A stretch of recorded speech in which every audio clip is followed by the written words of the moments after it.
ऐसी राजनीतिक चक्की कहां से आई हिमाचल में, जिसमें घुनों को छोड़ गेहूं कभी पिसता नहीं। बदलते वक्त के साथ राजनीति भी बदलती जा रही है। वो एक दौर था जब हिमाचल प्रदेश की राजनीति में एक अदब था, एक सम्मान था। पक्ष विपक्ष में तकरार होती थी, हमले होते थे, मगर ये हमले महज जुबानी हमले होते थे।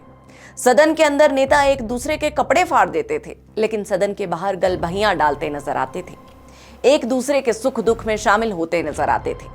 एक दूसरे के प्रति मान सम्मान का एक वो दौर भी था। और आज भी एक ऐसा दौर है जहां नेताओं पर सरेआम गोलियां चल रही हैं। गोली चलाने वाले अज्ञात हैं, लेकिन आरोपों के घेरों में नाम दूसरी पार्टी के नेताओं का ही लिया जा रहा है।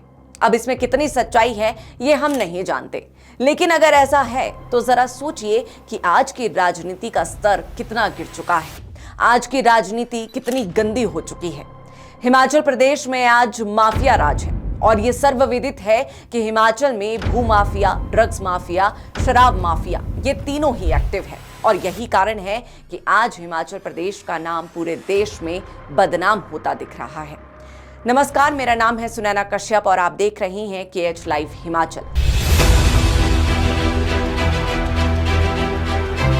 हिमाचल के राजनीतिक इतिहास की तस्वीरें देखें तो एक दौर था पूर्व मुख्यमंत्री शांता कुमार का दौर, एक दौर था स्वर्गीय वीरभद्र सिंह का दौर, वो एक दौर था प्रोफेसर प्रेम कुमार धूमल का दौर। उस हिमाचल प्रदेश का नाम भी शांत राज्यों में ही शुमार हुआ करता था। हिमाचल की प्राकृतिक खूबसूरती का हर कोई कायल हुआ करता था। राज्य में महिलाएं सुरक्षित हुआ करती थी। चिट्टे जैसे ड्रग्स का नामो निशान नहीं हुआ करता था। सत्ता पक्ष को घेरने के लिए विपक्ष के पास ठोस मुद्दे हुआ करते थे। बेरोजगारी, प्रदेश के विकास जैसे मुद्दे पर बहस हुआ करती थी।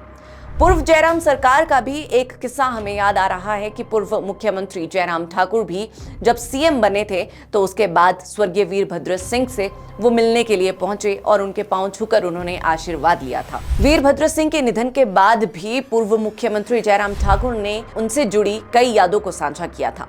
उन्होंने कहा था कि वीरभद्र सिंह ने प्रदेश ही नहीं देश की राजनीति में भी अपना अलग स्थान बनाया है।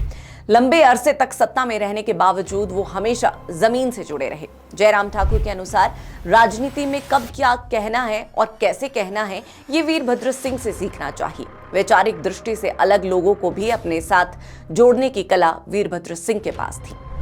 हिमाचल की सियासत में टोपियों के रंग पर भी सियासत हुआ करती थी, लेकिन एक दायरे में रहकर ये सब किया जाता था। लेकिन आज के समय में राजनीति के रंग बदल चुके हैं। आज राजनीति का स्तर इतना गिर चुका है कि माफिया राज के संरक्षण में भी नेताओं का नाम लिया जा रहा है।